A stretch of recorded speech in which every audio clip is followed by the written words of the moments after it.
What is going on, everybody, and welcome to the vlog for the week of May the 20th, 2019. I hope you're all doing very well. Anyways, lately, to be honest, I haven't been doing a whole lot of work on my game because I was on a little bit of a family trip. We went out to Nashville for a wedding. Nashville was a super fun city, but even more important than actually being in Nashville was the trip to and from Nashville. I brought my Nintendo Switch with me, so I was able to play a bunch of games on the flights, which was super cool. Anyways, I had such a good time playing my Switch on the flight that I actually made a little bit of a blog post talking about why I love the Nintendo Switch so much and kind of talking about some of the games that I played on my trip to Nashville. So go check that out if you'd like. But anyways, in today's video, I'm going to be talking a little bit about concept art and just kind of my process of how I create concept art. And I'm going to be showing off a bunch of concept art from some of my previous games. I'm not going to be showing off any concept art for my current game because that's still kind of under development right now. But I do just want to show off some concept art from my previous two games, which were Drawn to Mars and 2002 A Camping Adventure. And then I'm going to be doing a little bit of a side-by-side comparison with some of the concept art as well as kind of the final artwork, which ended up being in the game.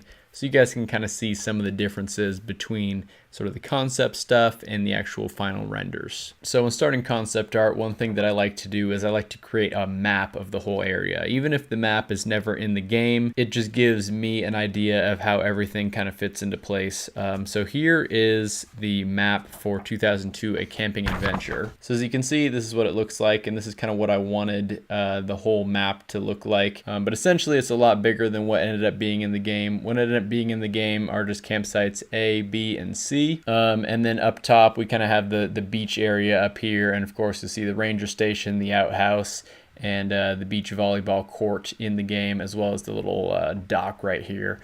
General store didn't quite make it into the game, but basically this is just kind of the overall map of everything. So then kind of once I have the map of everything figured out, the next thing that I like to do is just gonna go through some of the different areas that are gonna be in the game. So these are some of the areas in my game, Drawn to Mars. So here is kind of the opening scene of Drawn to Mars, and this is basically kind of when you're inside the spaceship. So basically we have the two astronauts here. Then you can see there's kind of the lockers off to the side, and I thought that maybe you could open up and there'd be like a tool that would help you get out of the room or something like that, which it kind of ended up being in the game. It ended up being a pair of scissors, so you can unstrap that guy. So the next is sort of the main kind of atrium area in the game, and you kind of remember this part. There's the main fountain in the middle, and then there's all like the different tunnels that go to the different areas of the space station. And of course you get the Good Eats Foods little stand up here. So as you can kind of start to see already, these are really just rough drafts of kind of what I want these different areas to look like.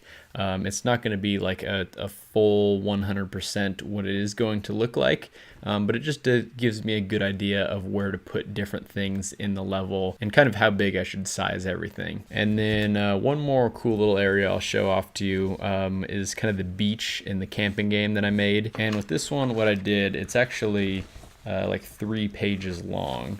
So here's kind of the final thing with the 3 different pages put together. And we can just go through these kind of one by one. It might be a little easier. So here's the first kind of area. As you can see, we just kind of have like the boat launch and the park ranger station over here. Next up, you'll see we have the outhouse, and we kind of have some water up here, and some little guy in a kayak here. And of course, we have part of the beach volleyball net here. And then lastly on here, we have sort of the rest of the beach volleyball course, as well as a little general store that I wanted here, but that didn't get into the game. And then we have a sign kind of going to the other campsites over here, which we did, but this just wraps around to campsite C instead of E through F. But that's kind of like a minor little thing. One of the other differences you'll notice is I didn't have a tree kind of blocking the path in between. That was something that I thought of during development. So it didn't make it into the concept art because I hadn't really thought of that at that phase in development. And then one final piece of concept art I wanted to show off is something a little bit different. This is actually the UI concept art. So you'll see here, this is basically what I wanted the UI to kind of look like. As you can see, I have down at the bottom, we have all the verb actions kind of next to all the different items in your inventory. And then next, this is just kind of like some general dialogue text here. This is what I wanted, just sort of regular text to look like.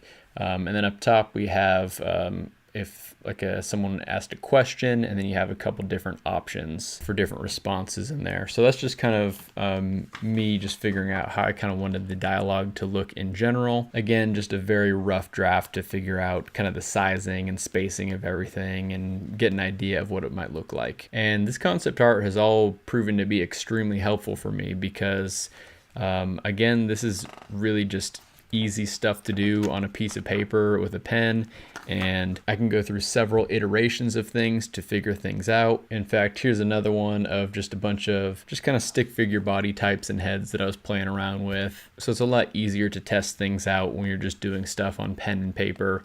And then when you go into actual development into your game, you've kind of already figured out how you want it to look in general.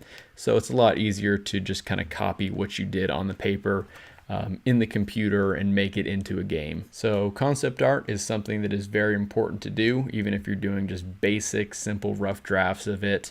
Having something is a lot better than nothing. And this kind of goes to show that there's no real need to go overboard with concept art. I mean, sure, it could be cool to use as promotional images and stuff like that, but for just building levels and making UI and stuff, I think the simpler is probably the better way to go. So anyways, that's just about all I have for you in today's video. I hope you enjoyed it. If you did, make sure you hit that like button. Also, feel free to subscribe to the channel if you haven't done so already.